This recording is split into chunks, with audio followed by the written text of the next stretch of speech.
Bienvenidos y gracias por escuchar Verdad en la Red. Continuamos con la lectura del libro Entrega confiada a la Divina Providencia, capítulo 3. La práctica de conformidad con la voluntad de Dios.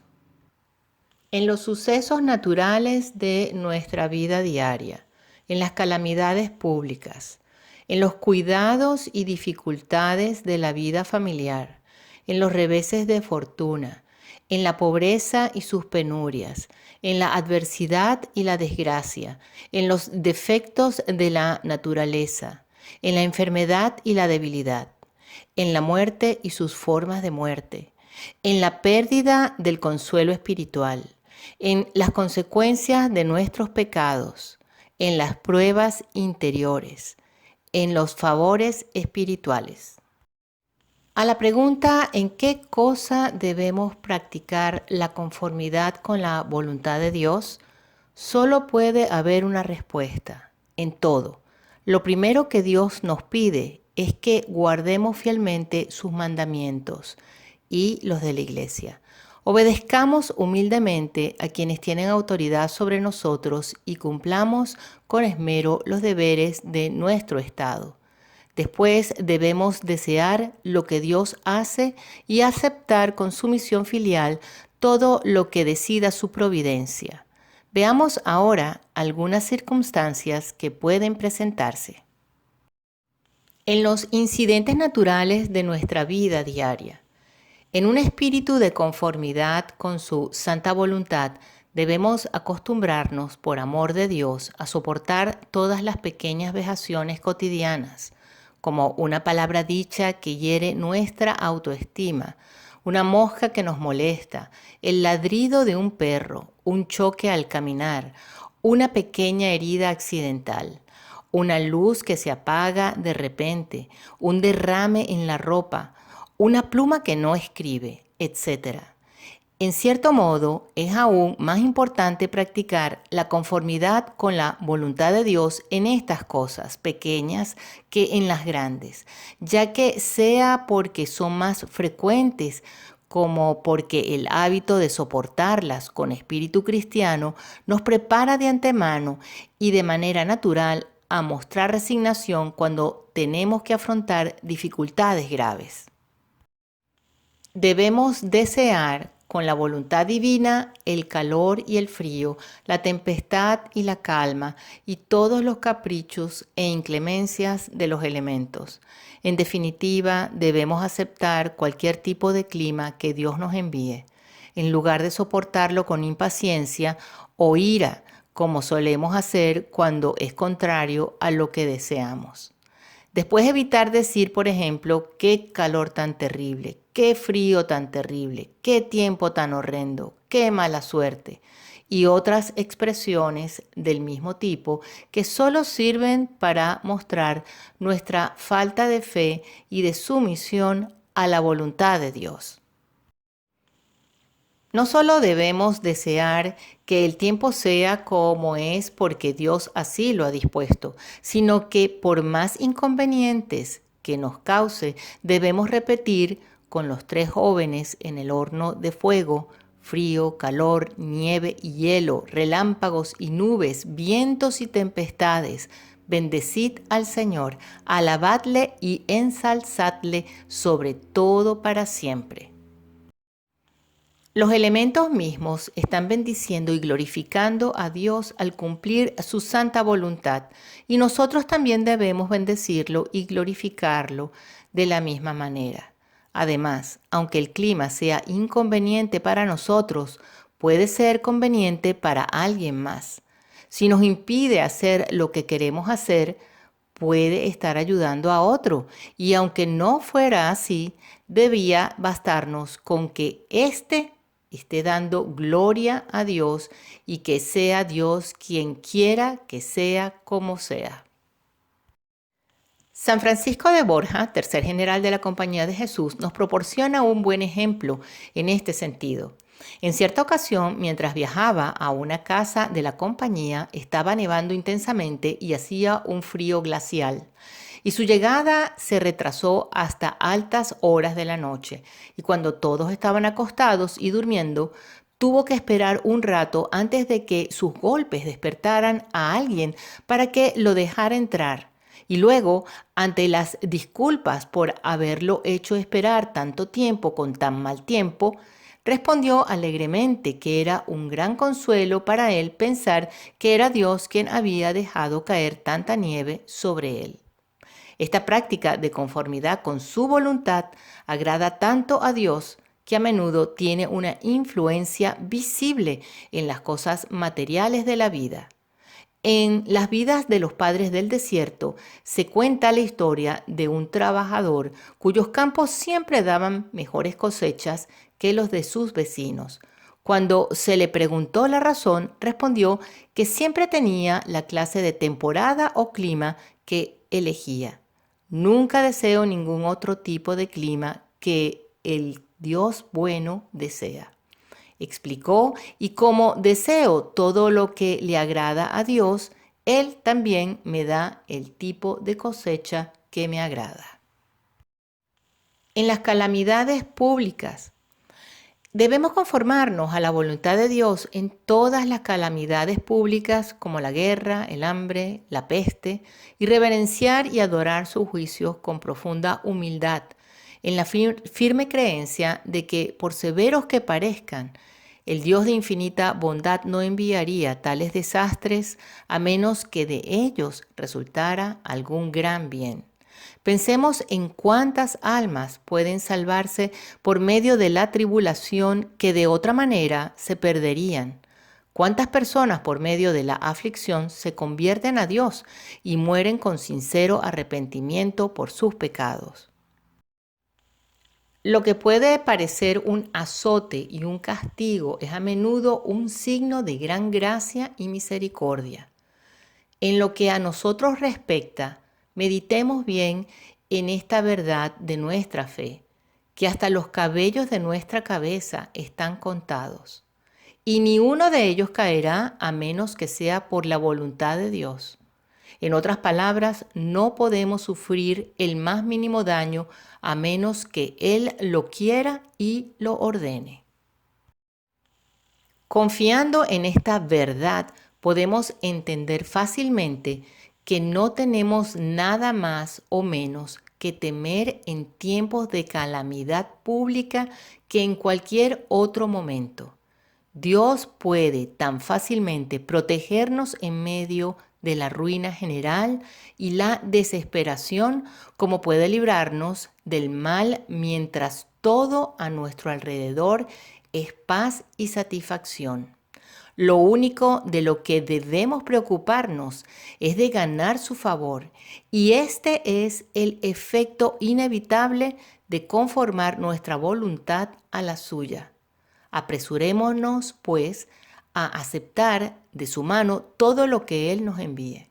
Y como resultado de nuestra entrega confiada, Él hará que obtengamos las mayores ventajas de nuestras desgracias, o bien nos las ahorrará por completo. En las preocupaciones y dificultades de la vida familiar. Si eres padre o madre de familia, debes conformar tu voluntad a la de Dios en cuanto al número o sexo de los hijos que Él quiera darte.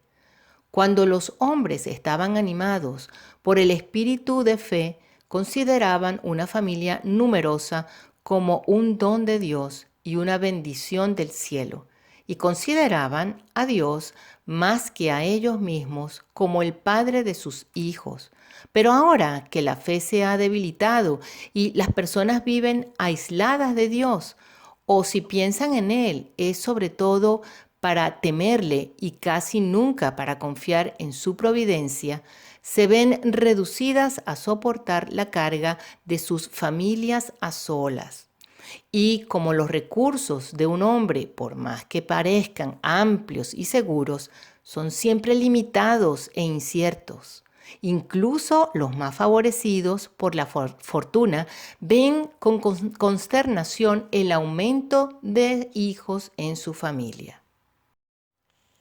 Lo consideran como una especie de desastre que les llena de aprensión, una fuente inagotable de preocupaciones que envenenan su existencia. Qué diferente sería si nos diéramos cuenta del tratamiento paternal de Dios con quienes se someten a Él con confianza filial. Si lo hiciéramos, comprenderíamos también lo que quiso decir San Pablo cuando dijo que Dios es poderoso para hacer que abunde en vosotros toda gracia, a fin de que, teniendo siempre abundancia de medios, abundéis para toda buena obra. Para obtener la ayuda de la providencia, tu objetivo debe ser cooperar, por así decirlo, con la paternidad de Dios y educar a tus hijos como Él quisiera que lo hicieran, especialmente dándole buenos ejemplos. Ten el valor de dejar de lado toda otra ambición y que ésta sea el único objeto de tu cuidado y deseo.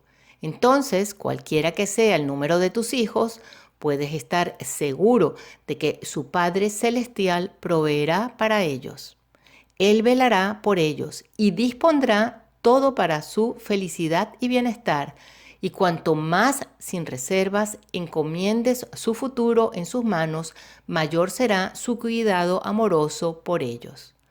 No os preocupéis, pues, de nada más que para vuestros hijos que no sea lo que pueda contribuir a educarlos virtuosamente. Por lo demás, habiéndolos confiado a Dios, procurad ver cuál es su voluntad para ellos. No tengáis miedo de confiar demasiado en Él, sino más bien procurad siempre aumentar más y más vuestra confianza, porque este es el homenaje más grato que podéis rendirle y será la medida de las gracias que recibiréis. Poco o mucho se os dará según lo poco o mucho que hayáis esperado. En reveses de fortuna, debemos aceptar con la misma conformidad a la voluntad de Dios la pérdida del empleo o del dinero y todos los demás contratiempos en nuestros asuntos temporales, repitiendo con fe las palabras de Job. El Señor ha dado y el Señor ha quitado. Como ha querido el Señor, así sea. Bendito sea el nombre del Señor. ¿Qué importa por qué los que son instrumentos de vuestro revés de fortuna han actuado como lo han hecho? La rebelión de Absalón y las maldiciones de Simei se dirigieron contra David con un fin político, pero esto no le impidió atribuirlas con razón a la voluntad de Dios. Las desgracias de Job fueron provocadas por el diablo, porque era un hombre justo y temeroso de Dios. En los tiempos de persecución, los cristianos fueron privados de rango y posición, despojados de sus posesiones, arrancados de sus familias, arrojados a la cárcel y enviados a la ejecución, todo por sus convicciones religiosas y su fe en Cristo. Lejos de quejarse, siguieron su camino como los apóstoles, gozosos de haber sido tenidos por dignos de padecer afrenta por el nombre de Jesús. Cualquiera que sea la excusa de la persecución que se os haga sufrir, y especialmente si es a causa de vuestra religión, aceptadla toda sin vacilar como proveniente de la mano comprensiva y paternal de vuestro Padre que está en los cielos. Lo mismo ocurre con los asuntos de dinero. Puede verse obligado a realizar un pago que considere injusto, algo que ya haya pagado, pero no puede probar. La pérdida de una garantía que haya entregado a favor de alguien, impuestos que considere excesivos o cualquier cosa de esta naturaleza. Si el pago puede y debe ser exigido legalmente, entonces es la voluntad de Dios que pagues. Es Él quien te pide el dinero y es Él a quien realmente se lo estás dando cuando te inclinas a la necesidad con un espíritu de sumisión a su voluntad. Aquellos que actúan de esta manera pueden estar seguros de sus múltiples gracias. Tomemos el caso de dos personas, una por un espíritu de conformidad tal vez excesivo, quizás injusto, tiene un acreedor con el poder de reclamar. La otra, por propia y libre elección, da una suma igual a la caridad. Es bien sabido que grandes ventajas, incluso en esta vida, se obtienen de dar a la caridad, pero la persona que hace un sacrificio de su dinero, no por su propia voluntad, o a alguien que elige darlo, sino por un espíritu de conformidad con la voluntad de Dios, está realizando un acto aún más provechoso, por el mismo hecho de que es contra su voluntad. El acto es más puro y más agradable a los ojos de Dios. Y si se puede decir que por las experiencias de todos los tiempos, la caridad trae sobre el hombre la abundante bendición de Dios. También se puede decir, sin exageración, que un acto como el que se ha descrito trae bendiciones aún más abundantes. En la pobreza y sus dificultades. Debemos conformarnos a la voluntad de Dios en la pobreza y en todos los inconvenientes que trae consigo. No es demasiado difícil hacerlo si comprendemos plenamente que Dios vela por nosotros como un padre por sus hijos y nos pone en esa condición porque es de máximo valor para nosotros. La pobreza adquiere entonces un aspecto diferente a nuestros ojos, pues al considerar las privaciones que impone como remedios saludables, incluso dejamos de considerarnos pobres. Si un hombre rico tiene un hijo con mala salud y le prescribe una dieta estricta, ¿piensa el hijo que tiene que comer pequeñas cantidades de alimentos simples o insípidos porque su padre no puede permitirse algo mejor? Comienza a preocuparse por cómo vivirá en el futuro. ¿Pensarán los demás que debido a su dieta se ha vuelto pobre? Todo el mundo sabe lo bien que está su padre y que comparte su riqueza y volverá a tener lo que ahora le está prohibido tan pronto como recupere la salud. No somos nosotros hijos del Dios de las riquezas, coherederos de Cristo. Siendo así, hay algo que nos pueda faltar. Digámoslo con valentía. Quien responde a su divina adopción con los sentimientos de amor y confianza que exige la posición de ser hijos de Dios, tiene derecho aquí y ahora a todo lo que Dios mismo posee. Todo es, pues, nuestro, pero no es conveniente que gocemos de todo. Es a menudo necesario que nos privemos de muchas cosas. Tengamos cuidado de no concluir a partir de las privaciones que se nos imponen solo como remedios, que siempre nos puede faltar algo que nos sea útil. Creamos firmemente que si algo es necesario o realmente útil para nosotros, nuestro Padre Todopoderoso nos lo dará sin falta. A los que se reunieron para escucharlo, nuestro Salvador dijo: si vosotros, malos como sois, sabéis dar cosas buenas a vuestros hijos, ¿cuánto más vuestro Padre Celestial? Esta es una verdad incuestionable de nuestra santa fe, y cualquier duda al respecto, por falta de confianza de nuestra parte, solo puede ser censurable y un insulto a Cristo, quien una y otra vez hizo las promesas más definidas sobre el asunto. No os afanéis por vuestra vida. Él nos dice también: no nos preocupemos por lo que vamos a comer, ni tampoco por nuestro cuerpo, ni lo que vamos a vestir. Nos dice: mirad las aves del cielo, no siembran ni ciegan, ni recogen en graneros, sin embargo, vuestro Padre Celestial las alimenta. ¿No valéis vosotros mucho más que ellas? Y en cuanto al vestido, ¿por qué os preocupáis? Considerad cómo crecen los lirios del campo, no trabajan ni hilan, pero os digo que ni siquiera Salomón, con toda su gloria, se vistió como uno de ellos.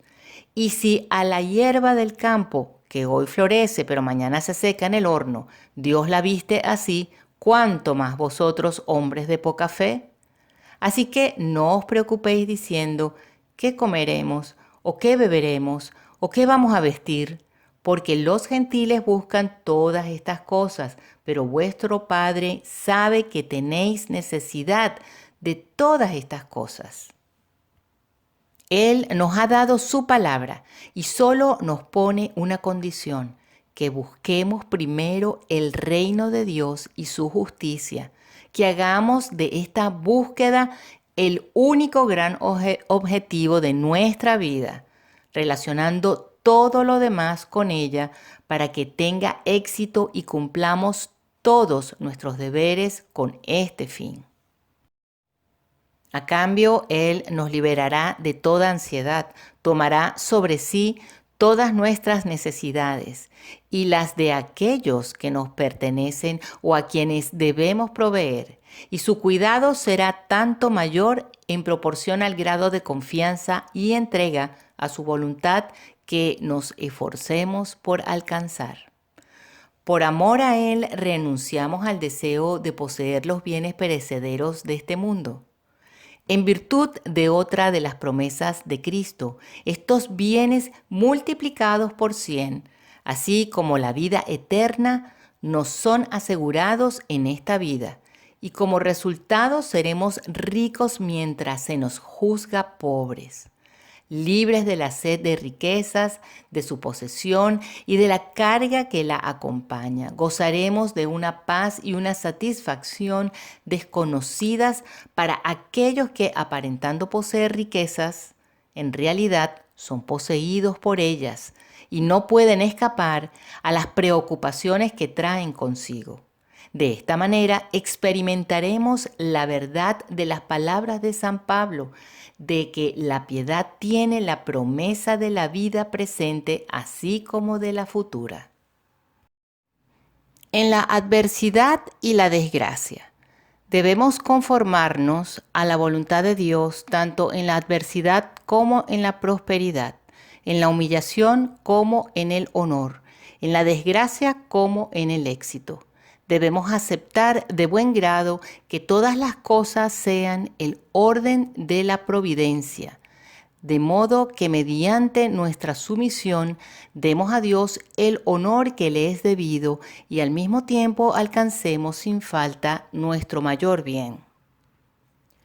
Cuando David salió de Jerusalén para escapar del ataque de su hijo Absalón, el arca de la alianza fue llevada tras él por orden del sumo sacerdote Sadoc, para que sirviera de salvaguarda para el rey en su inminente peligro y fuera una garantía de su regreso seguro. Pero David le dijo a Sadoc que se llevara el arca de vuelta, porque Dios se encargaría de su regreso si así lo deseaba.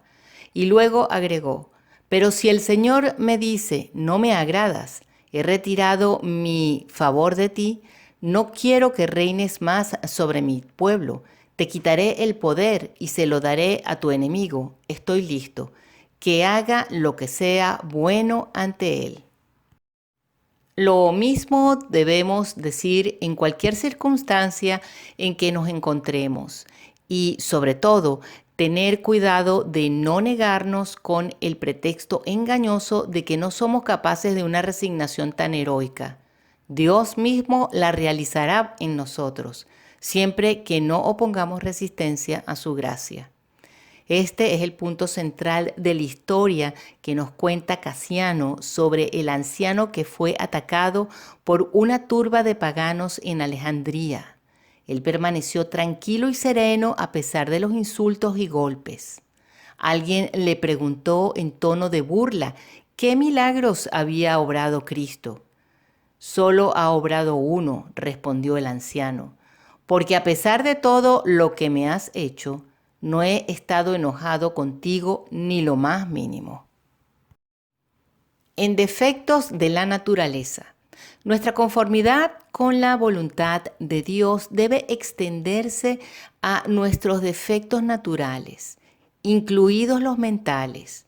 No debemos, por ejemplo, quejarnos o sentirnos apenados por no ser tan inteligentes o ingeniosos o no tener tan buena memoria como otras personas. ¿Por qué debemos quejarnos de lo poco que nos ha tocado en suerte cuando no hemos merecido nada de lo que Dios nos ha dado? ¿No es todo un regalo gratuito de su generosidad por el cual estamos en gran deuda con Él? ¿Qué servicios ha recibido de nosotros para habernos hecho seres humanos en lugar de un animal inferior? ¿Hemos hecho algo para obligarlo a darnos la existencia misma? Pero no basta con no quejarse. Debemos estar contentos con lo que nos ha sido dado y no desear nada más. Lo que tenemos es suficiente porque Dios así lo ha juzgado.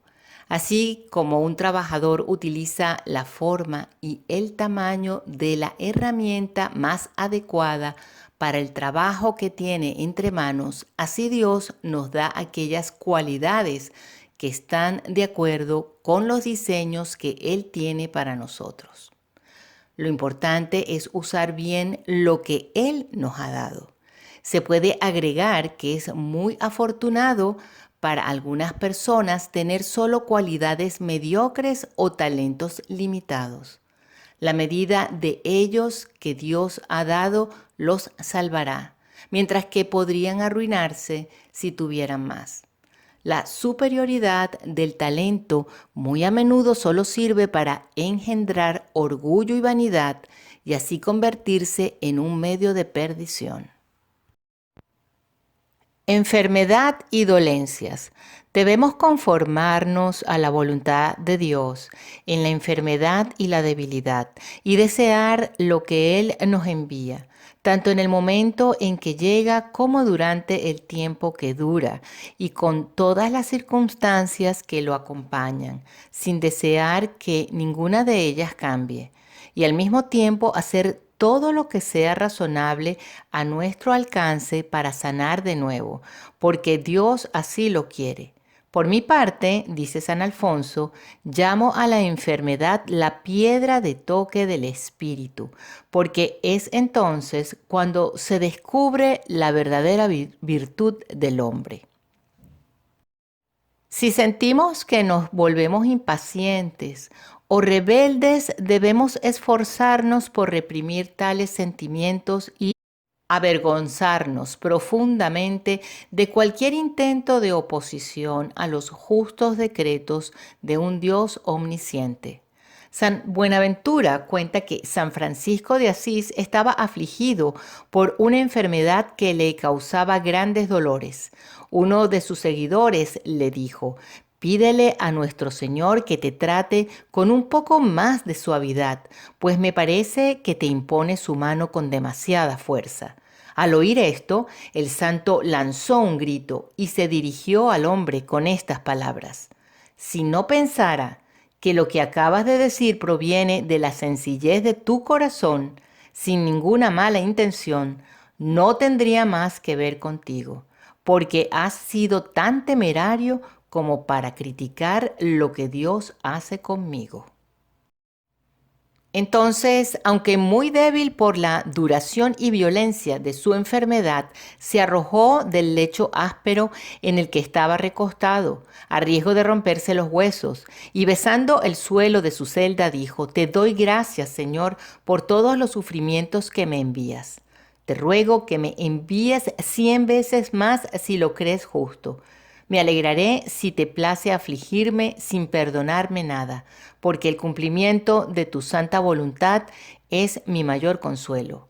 Y de hecho, si, como observa San Efraín, un arriero sabe cuánto puede llevar su mula y no intenta matarla sobrecargándola, Y si el alfarero sabe cuánto tiempo debe cocerse la arcilla para que sea adecuada para su uso y no la deja en el horno más tiempo del necesario, entonces demostraría muy poco aprecio por Dios aventurarse a pensar que Él, que es la sabiduría misma y nos ama con un amor infinito, cargaría nuestras espaldas con una carga demasiado pesada o nos dejaría más tiempo del necesario en el fuego de la tribulación. Podemos estar completamente seguros de que el fuego no durará más ni será más caliente de lo necesario para cocer nuestra arcilla hasta el punto correcto. En la muerte y sus formas. Debemos llevar nuestra conformidad con la voluntad de Dios hasta el punto de aceptar nuestra muerte. Que muramos es un decreto contra el cual no hay apelación. Moriremos el día, a la hora y en la forma que Dios decida, y es esta muerte en particular la que debemos aceptar, porque es la que más conviene a su gloria. Un día, cuando Santa Gertrudis subía una colina, resbaló y cayó al fondo.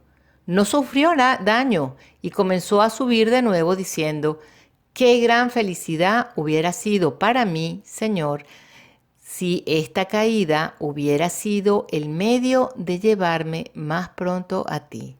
Sus compañeras le preguntaron si no tenía miedo de morir sin recibir los últimos sacramentos. Y ella respondió: «Desearía con todo mi corazón recibirlos en mis últimos momentos, pero prefiero mucho más la voluntad de Dios, porque estoy segura de que la mejor disposición para una buena muerte es la sumisión a su voluntad. Por eso solo deseo la muerte con la que Él quiere que llegue a Él, y confío en que sea cual sea la forma en que muera, su misericordia no me faltará. Más aún, es enseñanza de grandes maestros de la vida espiritual que quienes al llegar a la muerte realizan un acto de perfecta conformidad con la voluntad de Dios, serán librados no solo del infierno, sino también del purgatorio, aunque hayan cometido todos los pecados del mundo.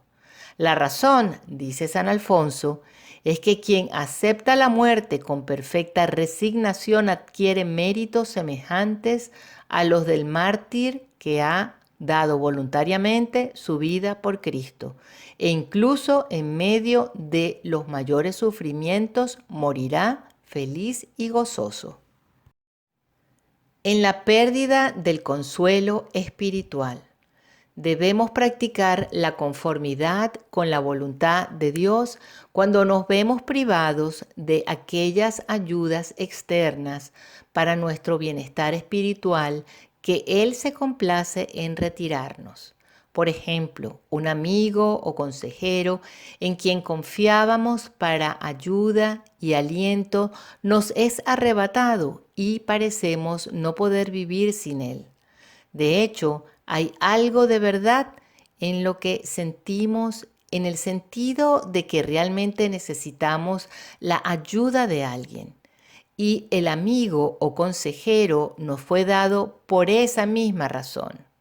Pero ¿acaso Dios os ama menos ahora que cuando os hizo el don? ¿Ya no es vuestro Padre? Un padre como Él abandona a sus hijos. Vuestro guía y amigo os ha sido de valor hasta ahora, pero ¿es Él la persona adecuada para ayudaros en lo que estáis llamados a hacer ahora? Cristo, nuestro divino Maestro, dijo de sí mismo a sus apóstoles: «Os conviene que yo me vaya, porque si no me voy, el abogado no vendrá a vosotros, pero si me voy, os lo enviaré». ¿Quién pues se atreverá a decir que no es una ventaja para él perder a un amigo o consejero espiritual, por excelente, sabio o santo que sea? Pero responderéis: ¿Cómo es que no es un castigo que me han traído mis pecados? Bien, puede ser, pero los castigos de un padre se convierten en remedios saludables para los hijos obedientes. Si queréis detener la ira de vuestro Padre Celestial, ablandar su corazón e incluso obligarle a que os envíe nuevas gracias, aceptad vuestro castigo y a cambio de vuestra entrega confiada a Él, os encontrará alguien que os ayude aún mejor que antes, o Él mismo, en su bondad, se dignará a ser vuestro guía. Os enviará su Espíritu Santo, como lo envió a sus apóstoles. Él iluminará vuestro camino y os fortificará con la acción de su gracia. Tomemos otro ejemplo. Estás viviendo una buena vida cristiana en la práctica de tu religión. Caes gravemente enfermo y no puedes frecuentar los sacramentos ni asistir a la misa. Tal vez te sientes demasiado débil incluso para rezar, pero no te aflijas. Estás llamado al honor de nutrir tu alma participando con Cristo mismo de un alimento que tal vez no conoces y que será el medio de hacer que tu enfermedad sea un poderoso medio de santificación. Mi alimento, dijo el Señor a sus discípulos, es hacer la voluntad de aquel que me envió. Es el mismo alimento que se te ofrece. Y nota bien que es solo por este alimento que se nos da para vivir a la vida eterna. La oración en sí misma no tiene valor si no está vitalizada por este alimento que da salud, como explicó nuestro Salvador cuando dijo: no todo el que me dice Señor, Señor, entrará en el reino de los cielos, sino el que hace la voluntad de mi Padre, que está en los cielos, entrará en el reino de los cielos. Si es Dios quien os ha colocado en la condición en la que estáis, es Él quien os dispensa de las prácticas de vuestra religión, más aún os las prohíbe. Así que no debéis preocuparos, pero recordad que a cambio Él espera que seáis más cuidadosos en hacer su voluntad renunciando a la vuestra. Es para que hagáis del cumplimiento de su voluntad vuestro principal alimento, que se os dan con tanta frecuencia los medios para realizarla. Cuántas incomodidades y sacrificios nos imponen, en efecto, la enfermedad. Planes trastornados, gastos incurridos, remedios desagradables, tal vez soledad y falta de cuidados, un sinfín de molestias grandes y pequeñas.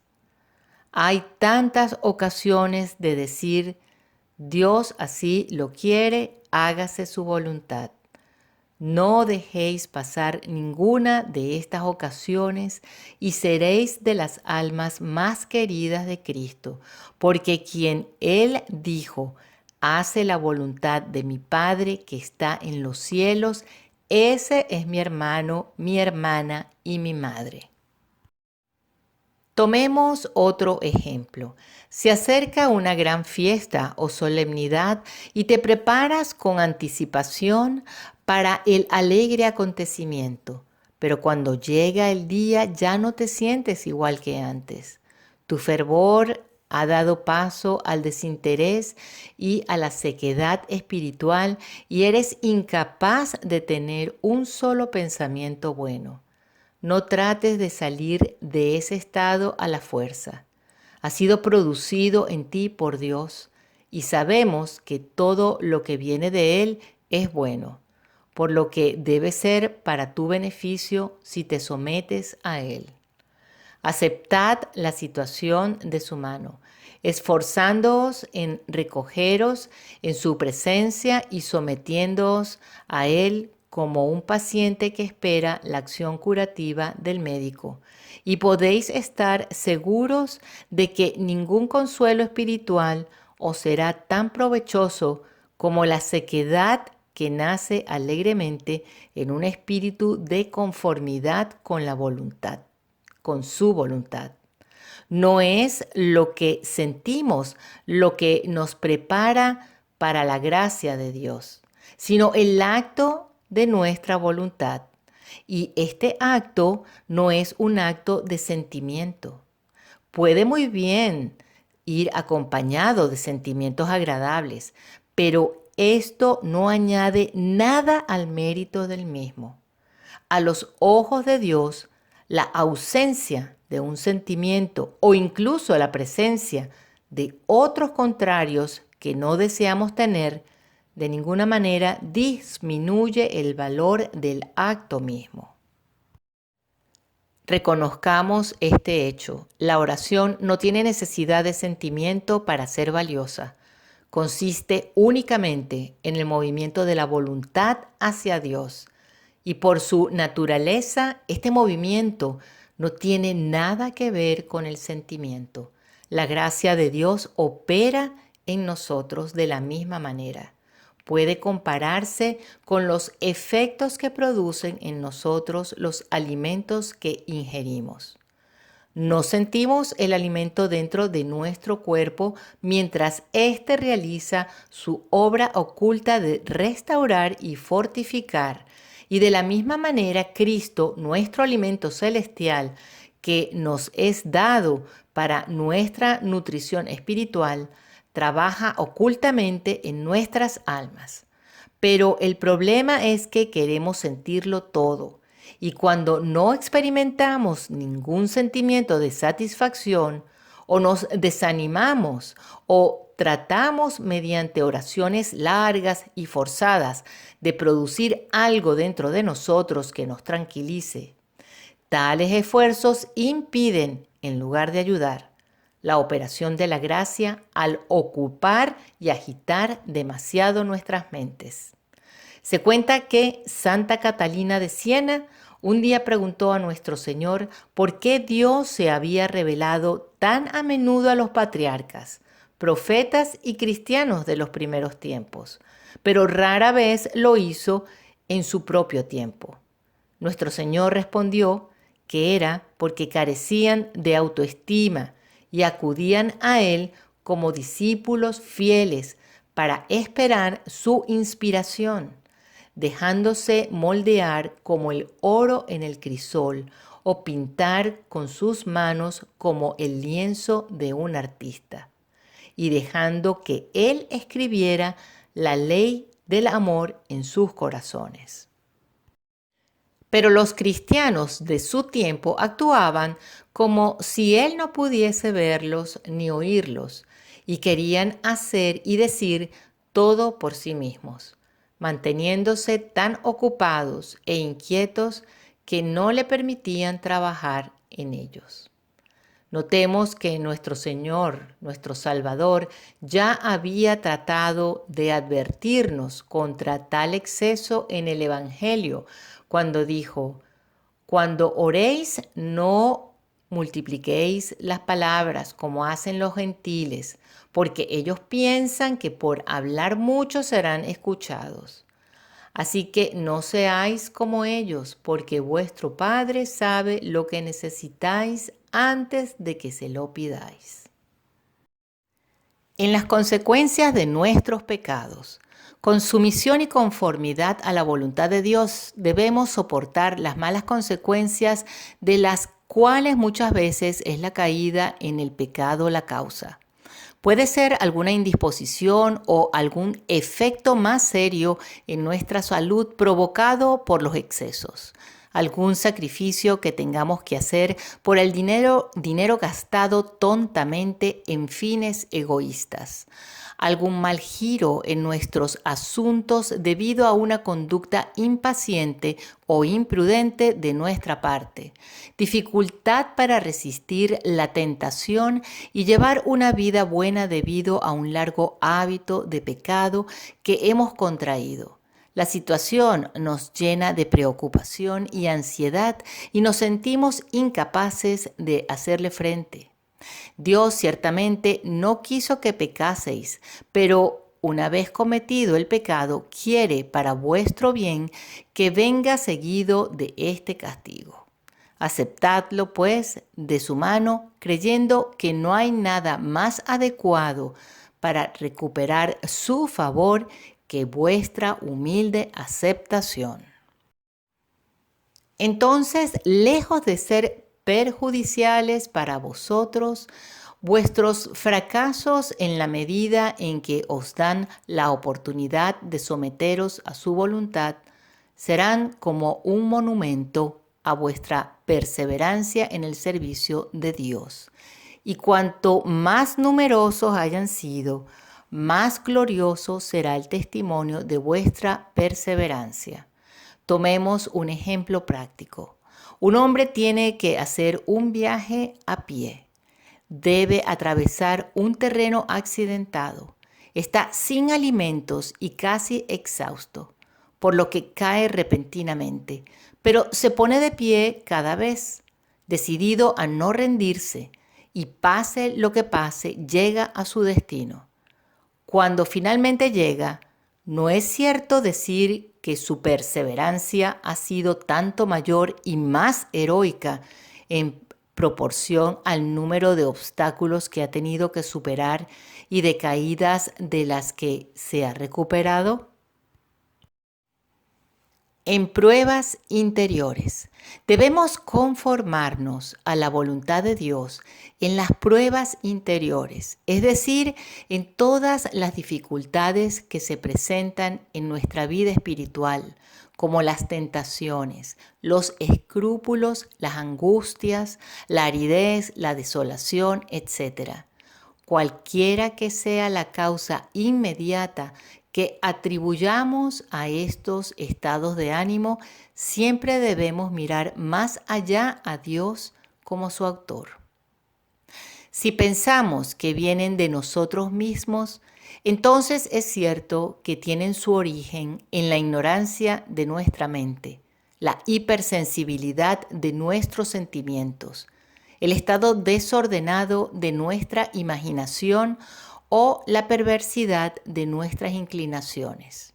Pero si retrocedemos más, si preguntamos de dónde vienen los defectos mismos, solo podemos encontrar su origen en la voluntad de Dios que no nos ha dotado de mayor perfección.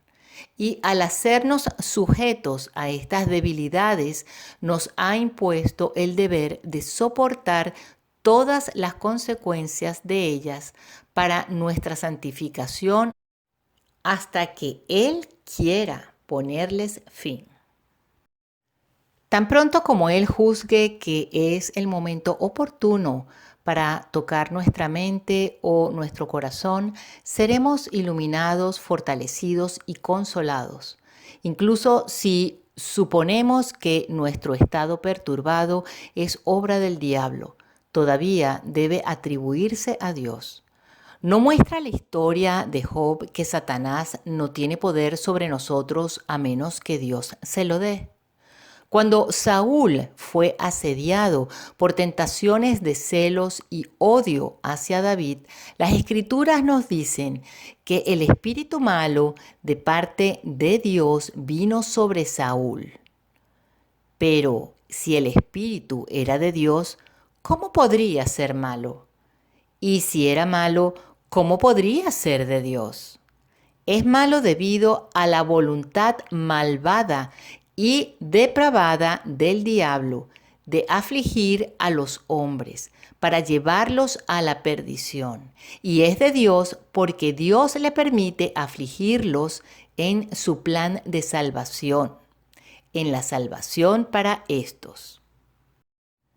Además, aprendemos de los principios de nuestra fe y de la enseñanza de los santos que a menudo Dios mismo, mediante su acción inmediata, retira los efectos visibles de su gracia para propósitos conformes a su sabiduría y bondad. ¿Cuántas personas tibias y descuidadas en sus deberes se despiertan ante la conciencia de la ausencia de Dios y pueden recuperar el fervor que habían perdido? ¿Cuántas más han sido conducidas a la práctica de la más alta virtud por las pruebas interiores? ¿Quién puede medir el grado de virtud heroica que santos como San Ignacio, Santa Teresa o San Francisco de Sales alcanzaron por este medio? Debemos considerarlo como la acción de una providencia incesantemente atenta al bien de sus hijos, que finge abandonarlos para despertarlos de su letargo o aumentar su humildad, su desconfianza y su abnegación, y su confianza en Dios, sumisión a su voluntad y su perseverancia en la oración.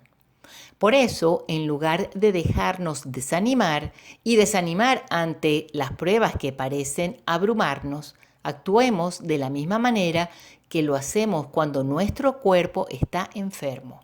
Consultemos a un buen médico, a un buen director espiritual y aplicando los remedios que él nos aconseje, esperemos pacientemente los efectos que a Dios le plazca dar.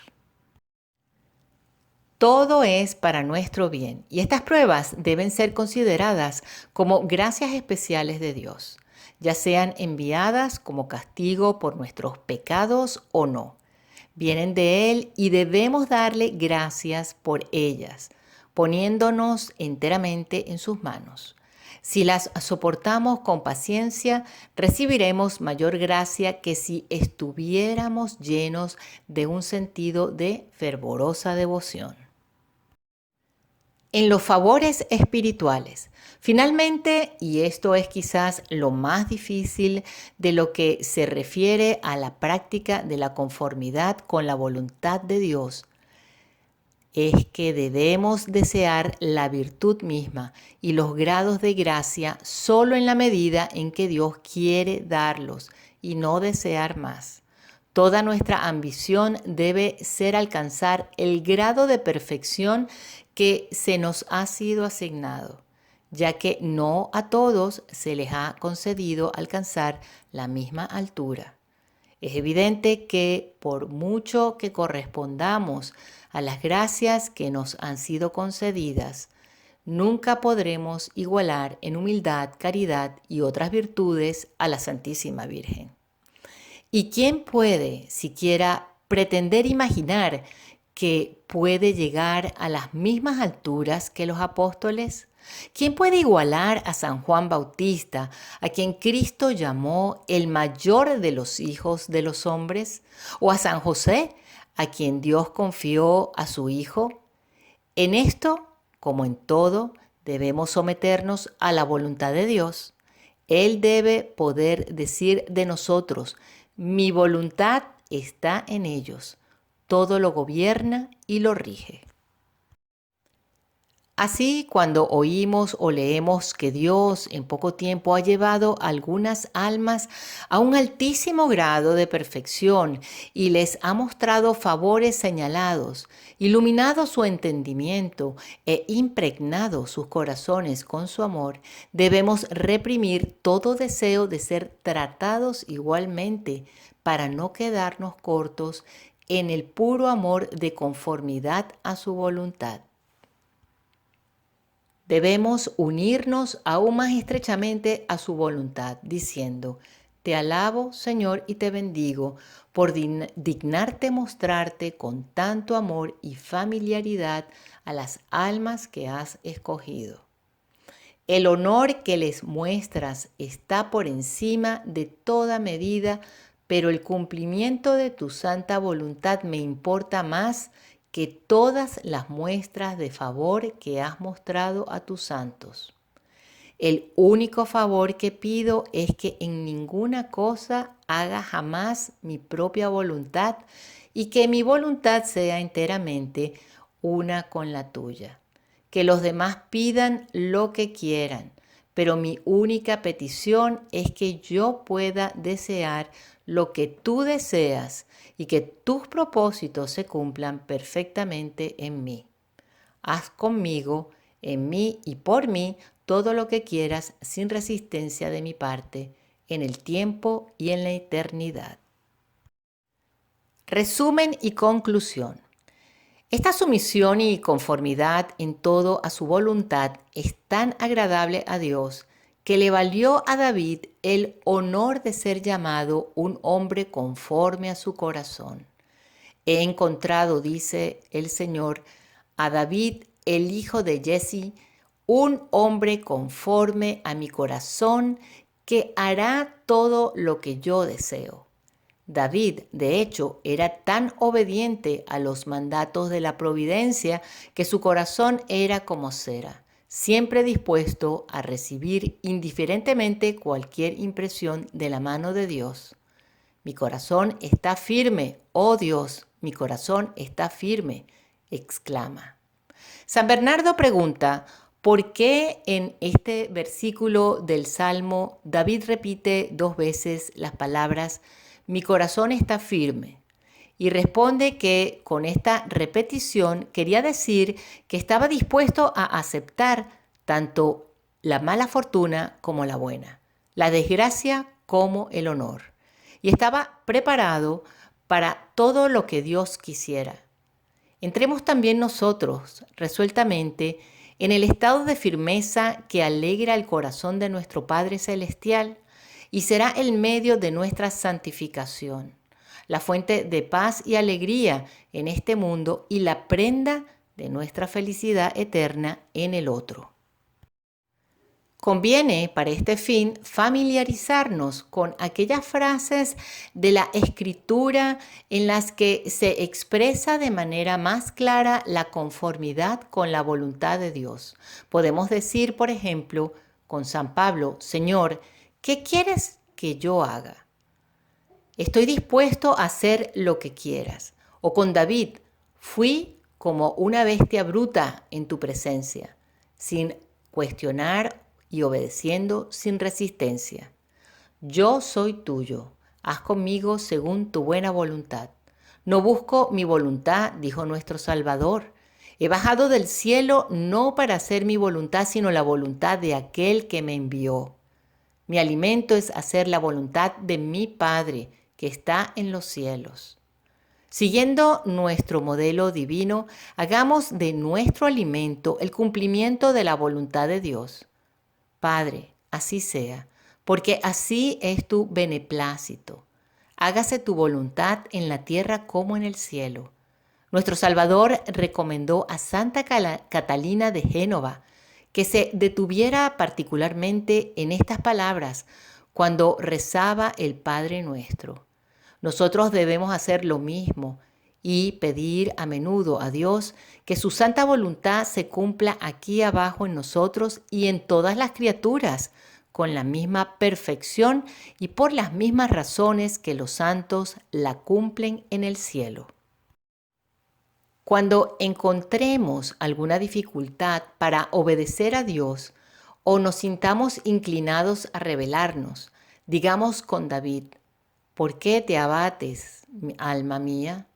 Él te ha dado todo lo que tienes. Él ha provisto todo para tu salvación. No le resistiré, obedeceré sus órdenes, porque Él es mi Salvador y mi Dios. Y si la naturaleza humana se niega a hacer lo que Él ordena, Él es mi fuerza para vencerla. Digamos con nuestro Señor durante su agonía, Padre, no se haga mi voluntad, sino la tuya.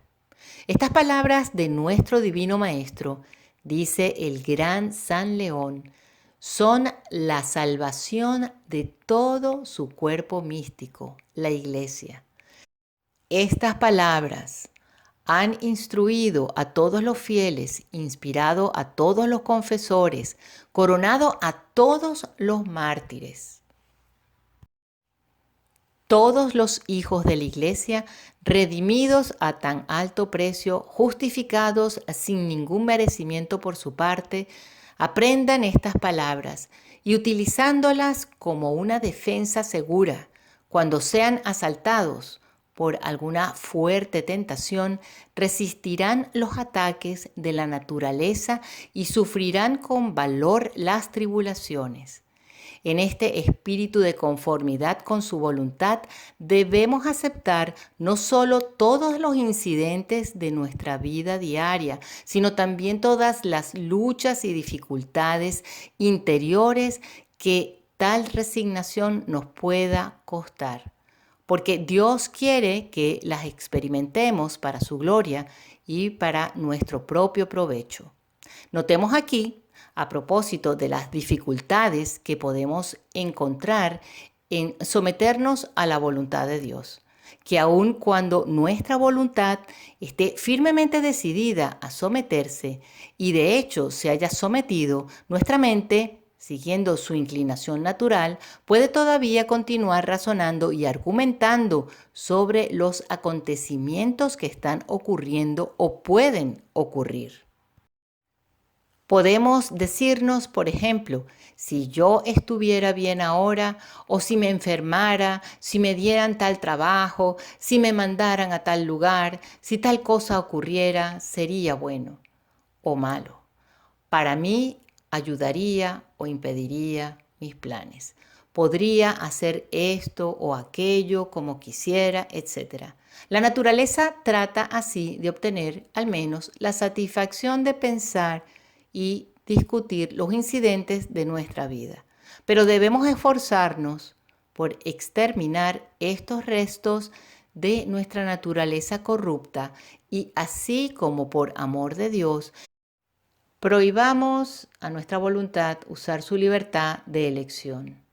Por la misma razón, debemos negar a nuestra mente la libertad de discusión y juicio. Encomendémonos totalmente y sin reservas a la dirección de la divina providencia.